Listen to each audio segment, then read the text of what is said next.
अस्सलामुअलैकुम भाई, क्या हाल है? सब कैसे हैं? Welcome back to my another vlog and welcome back to the YouTube channel. तो भाई सब कैसे हैं? आप लोग सोच रहे होंगे ये कहाँ से व्लॉग स्टार्ट कर रही हैं मैडम।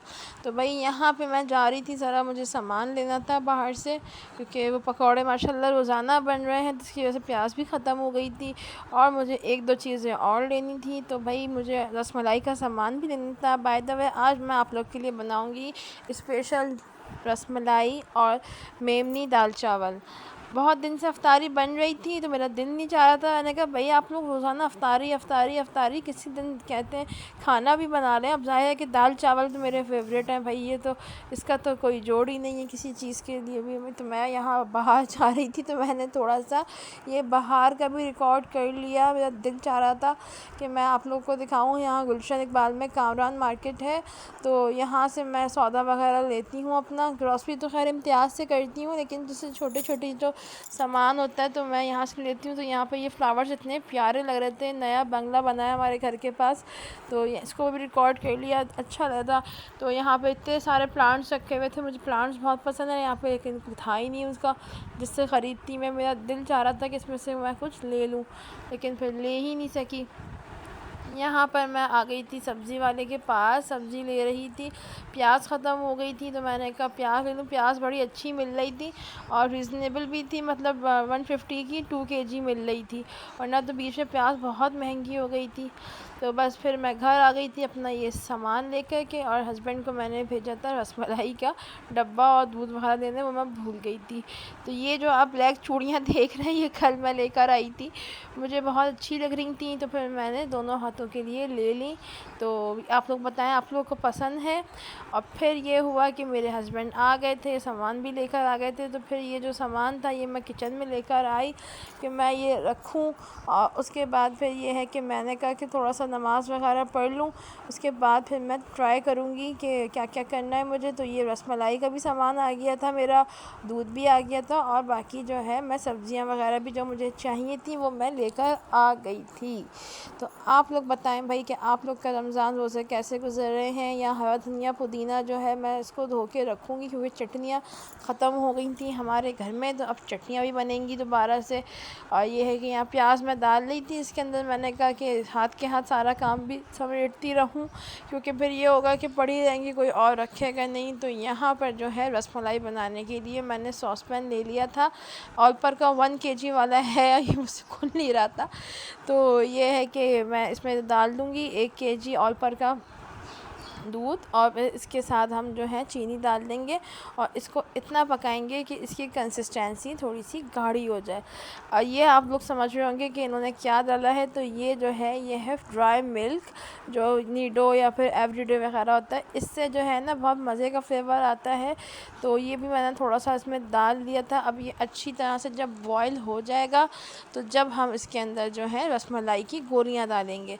रसमलाई की गोलियाँ वगैरह जो है मैं अभी आपको दिखाऊंगी किस तरह बनाऊंगी।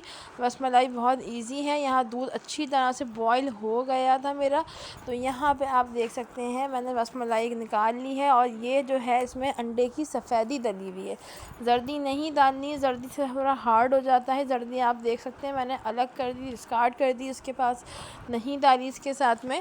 तो अब इसमें आप ये डाल देंगे थोड़ा सा ऑयल, ये तकरीबन 5 टेबल स्पून ऑयल है इसके साथ। और इसको जो है हम अच्छी तरह से मिक्स करेंगे, क्योंकि डब्बे के अंदर ऑलरेडी सारे इंग्रेडिएंट्स मौजूद हैं। तो फिर ये है कि हम इसके अंदर सिर्फ अंडे की सफ़ेदी डालेंगे और ऑयल डालेंगे और कुछ भी नहीं करेंगे। तो ये है कि ये बहुत अच्छी तरह से जो है इसका जो है ना बैटर तैयार हो जाएगा, मतलब ये पूरा आटे की डो की शक्ल में बन जाएगा। जैसे आप देख सकते हैं कितना सॉफ्ट और कितना प्यारा जो है ये जो है ना नीट सा ना डो सा बन गया है, नरम सा। अब हम देखें दूध मेरा कितना अच्छा सा बॉयल भी हो गया, ये गाढ़ा भी होने लग गया था। तो मैंने इसके अंदर जो है रसमलाई डालना शुरू करी है। देखें इस तरह से आपको ऑयल की ग्रीसिंग करनी है हाथ पे, और उसके बाद इसके अंदर जो है आप रसमलाई की शेप दे लो, जैसे इस तरह से। बस ये कोशिश करनी है कि इसके जो एजेस हैं और कॉर्नर्स जो है ना ये बिल्कुल मतलब लेवल में रहें, वरना ये फट जाएगी बीच से। तो आप देख सकते हैं कि मैं डाल के आपको दिखा रही थी ये इस तरह से। मैंने कहा चलो दूसरी भी बना के दिखा देती हूँ। तो ये वैसे बहुत सारे लोग बनाते होंगे, लेकिन मैंने फिर भी एक इजी सी रेसिपी आप लोग के साथ शेयर करी है, तो आप लोग इसको ज़रूर ट्राई करिएगा। ये बहुत अच्छी, बहुत सॉफ्ट और स्पॉन्जी बनती है और हमारे घर में काफ़ी टाइम के बाद बन रही थी। मैंने बनाती थी बीच में, बहुत सारी बनाती थी और बहुत दफ़ा बनाती थी, लेकिन अभी जो है मैं बहुत टाइम बाद बना रही थी। जैसे आप देख सकते हैं, जैसे आप इसमें रसमलाई डालेंगे ना, तो चूल्हा जो है आपका जो होगा वो बहुत ज़्यादा हाई होगा। देखें कितनी माशाल्लाह से फ्लफ़ी और स्पॉन्जी, इतनी बड़ी बड़ी रसमलाई हो गई। कितनी छोटी छोटी मैंने डाली थी इसके अंदर और ये कितनी बड़ी हो गई। चूल्हा जो है बहुत हाई होना चाहिए, उसमें चमचा नहीं चलाना है वरना ये टूट जाएगी, बिल्कुल बिखर जाएगी। इसमें चमचा नहीं चलाना है, इसके अंदर बस हल्के हल्के हाथ से गोलियां डालनी है और दूध को इस तरह से हिलाना है कि बस ये चारों तरफ से पक जाए और इसके ऊपर अच्छे सारा दूध जो है आ जाए। तो भाई यहाँ पे रसमलाई भी तैयार हो गई थी मेरी, इसको मैंने फ्रिज में ठंडा करने रख दिया था। तो यहाँ बना रही हूँ मेमनी दाल चावल। उसके लिए मूंग मसूर की दाल ले ली है और एक चिकन क्यूब ले लिया है। बाकी सारे जो हैं आप देख सकते हैं मसाले, कुटी मिर्चें, हल्दी, टमाटर और हरी मिर्चें और प्याज। नमक थोड़ा सा कम लिया था क्योंकि इसके अंदर जो क्यूब होता है इसके अंदर भी नमक होता है, तो इसलिए मैंने कहा रोज़ा है कहीं तेज़ ना हो जाए, तो इस वजह से जो है मैंने कम लिया था। ये बादाम आपको दिख रहे होंगे, ये मैंने रसमलाई के लिए भिगो कर रखे थे। तो ये है कि इसको जब भीग जाएंगे तो उसके छिलके उतार के हम उसको काट लेंगे। आप ये दाल देख सकते हैं, हमारे यहाँ असल में बोरिंग का पानी आता है तो दाल नहीं गलती है। मेरे हिसाब से मुझे ऐसा लगता है कि बोरिंग के पानी में दाल खड़ी खड़ी रहती है, गलती नहीं है। तो मैं इसमें सादा पानी डाल दी थी जो फ़िल्टर का होता है और इसके बाद मैंने दाल को चढ़ा दिया था। अब ये देखें टनटना ये बन गई। अब आप देख सकते हैं कि कितनी प्यारी दाल बन गई है। यहाँ पर मेरे चावल भी बॉयल हो रहे थे और यहाँ मैंने तड़के के लिए घी भी रख लिया था। तड़के के लिए मैंने इसके अंदर लहसुन, ज़ीरा, गोल मिर्चें, कड़ी पत्ता ड्राई और इसके अंदर हमने प्याज लिए। 5-6 चीज़ों से मैं तड़का लगाती हूँ।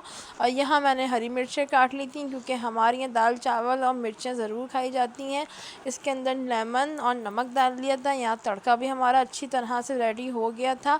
तो अब हम इसको डालेंगे दाल में और इसकी छुन करके आवाज़ आती है, लेकिन ये मैंने रिकॉर्डिंग नहीं करी थी, इसको वॉइस ओवर कर रही तो इसकी आवाज़ नहीं आई, वरना ये बड़े मज़े की आवाज़ आती है इसके अंदर से। तो बस भाई यहीं तक का था आज का हमारा व्लॉग। तो अभी आप देखिएगा दाल चावल की फ़ाइनल लुक। ये है दाल, इसके बाद आएंगे चावल और उसके बाद आएंगी मिर्चें। तो आप लोग को मेरा व्लॉग कैसा लगा आप लोग ज़रूर बताइएगा। उम्मीद करती हूँ आप लोग को पसंद आएगा और प्लीज़ प्लीज़ मेरे लाइक करें, शेयर करें, सब्सक्राइब करें, मेरे बेल आइकन को प्रेस करें ताकि तमाम वीडियोस आप तक पहुँच जाएं और ये है कि आप लोग को नए नए व्लॉग्स देखने को मिलें। Thank you for watching, take care, अल्लाह हाफ़िज़।